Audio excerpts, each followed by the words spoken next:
Hey, welcome back. And in this video, we have a big topic to unpack. And the topic is UX versus business. And it usually comes from a lot of different angles. Some researchers, some product designers might come in and say, hey, we are basically experiencing this massive backlash when we want to do some sort of meaningful work. Or basically the user needs are being at odds with the business.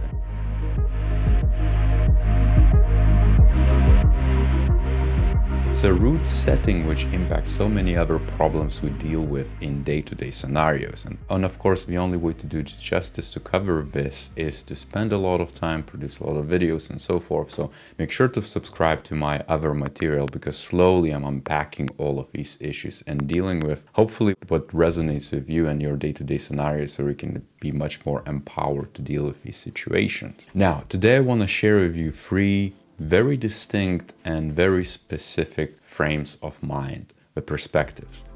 The three perspectives would be yes, no, it depends. That's the basic range which applies to almost any situation if you go kind of and skin it to the primary layer of the setting of the challenges. The nuance of, let's say, the yes perspective, which is, I guess, one of the most important ones, is that yes, UX has to be at odds with the business. And you're going to see a lot of different design leaders kind of taking on that hat to champion that, to fight, sometimes good, sometimes bad fight, but ultimately they're taking it on that UX knows better versus the business. And in a way, they're right, because you got brought into that setting because you are adding an additional angle from the user needs perspective. This is very important because if the businesses wouldn't have you on board, they would just have their hypotheses, which are very limited. Maybe they engage with the users, but maybe not in a specific way where they do enough research or can ideate and kind of traverse those different angles and that mess, that jungle of insight to arrive at something actionable. This is your job, basically. So in a way, yes, it has to be at odds because otherwise you wouldn't have UX research, nobody to do that detective's work and challenge the business to do better. You wouldn't have designers who would basically correct course and make better solutions which work for the business again and a user and kind of contribute to the outcomes and end result as a better experience, but also some sort of tangible returns to the business, maybe cost reduction, maybe efficiency gains of sorts, maybe profit increase as an end result, as a knock-on effect. And if you read my book, Get Into UX, I cover in one of the chapters the decision-making workflow of like how you, let's say, in every daily situation should kind of account for different decisions. And Kate Aronovitz from Google Ventures developed a simple workflow, which was user, then goes business, then goes team, and then goes self. And that's how you make your decisions kind of through that funnel. So that really sticks in this regard because you kind of put the user first, and it goes hand in hand that UX versus business is always going to be at odds because it's part of your job, basically. That's why you're there. The flip side to that is the second perspective, which is a no. UX is never at odds, and UX cannot be at odds with a business. It's a hat I like to wear often, and maybe a message of this video that you kind of have to shift between the few perspectives to make best decisions. But the pragmatic hat kind of challenges the first UX fundamentalist view and kind of shifts it. Even in my book, let's say, I described it in day-to-day scenarios realistically. In most cases, shift between business and users and kind of flip those two together. So the business goals come first. You're there for a reason. You're there to actually achieve some sort of outcomes for the actual business to the bottom line. Otherwise, you wouldn't even have a job. Like most of the UXers out there, UX researchers, UX designers are getting paid pretty well. Depends, of course, on the region, depends on seniority, on tech maturity or design maturity as well. And so you kind of have to represent that. Let's say if you're now getting paid 50,000 of V-Bucks, how much value you have to deliver to the business to be worth that much money? Just kind of reflecting on that. Because it could seem a lot, it could seem very little, but chances are you kind of have to deliver way more value to the actual bottom line than your paycheck is, unless you're going to start your own company and your own experience design consultancy or a product or some sort of other entrepreneurial effort ultimately. But you join the business to achieve some sort of goals for them.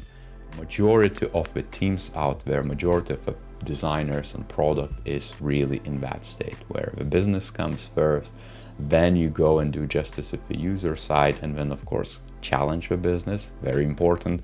Then you figure out the team and then self needs. And even for those who, let's say, love to challenge businesses, again, coming from the other perspective, to deliver impact, to deliver sustainable needs, to drive change within an organization, you have to start by understanding and then employing enough personal agency, creating movement, very actionable bits from the podcast with Samuel Huber, let's say I had, who was planet-centric designer. And we talked about change and driving change. And I was digging deep and almost repeating my question. So how do you do it? And he gave very specific tactical advice in there. So listen to that podcast. It's really good.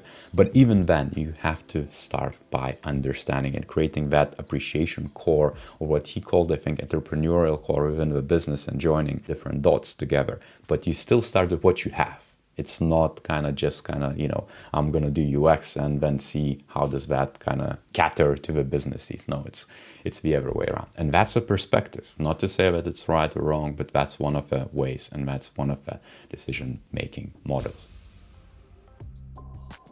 Now, the last one is the it depends perspective. If you just put a spectrum on a screen and you have on one side, you have that yes, on the other side, you have no. One is that UX and business is always at odds. Another one is that UX and business is never at odds, let's say. You're going to have to shift depending on a challenge exactly where you want to position your pin, let's say. And it doesn't have to be set, but some challenges are going to be very big and massive, a lot of uncertainty, a lot of risks. Some are going to be small, which you can just act immediately, and you don't really need to consider yes or no. You don't even think about it like, oh, is it at odds or not? You're just going to jump into it and you're going to go for it. Another side to this is that also UX really depends what company you're part of.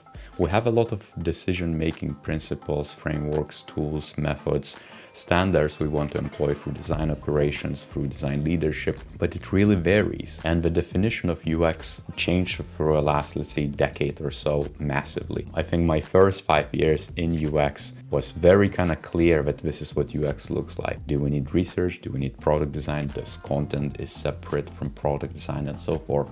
A lot of hats to wear. So it's very pliable, very adaptive lens and perspective. It's really recognizing that both sides are probably very valuable and very reasonable. It's just that we have to be employed in the right setting, the right mindset as well. And I guess if you would choose this perspective to best support your ways and give you something tactical, tangible to actually employ, prioritization framework between how heavy the research is and how heavy you are on the design side comes invaluable in this case. I used it before in startup scenarios to communicate when things got wrong, or when you get into that transition, into that yes mode where UX is definitely at odds with a business, to best influence exactly what do you actually do, because what's important is not just being stuck in one or the other perspective. It's actually starting to move on. It's being adaptive enough to move even if it's very slow. It's making that next step and next stab so you can make some sort of change. So it's never stagnant. It's like the worst case would be to just say, yes, it's at odds, and therefore I'm going to shut down and not communicate, not partner up with a business, and not start moving on, because that's probably the worst thing you could do.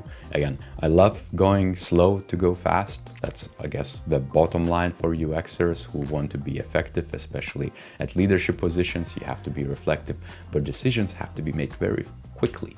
And this framework does that. It does allow you to quickly reflect how clear it is of what you know, and how much you don't know, or how much you know that you don't know. What are the risks? Is it low? Is it high? And what do you actually do about it? And you can communicate with a lot of different stakeholders exactly, this is what we can do next, or this is how heavy our research has to be, or this is how at odds we are to begin with, therefore we need to invest more, or we can maybe ship and measure, like something quick, so that actually starts moving on the needle, and it snowballs ultimately. You learn something from it, from the feedback, from the results, from the outcomes again. So it's super pragmatic perspective, the it depends perspective ultimately. Check other videos which I'm gonna leave floating around, and on that note, I'll see you next time.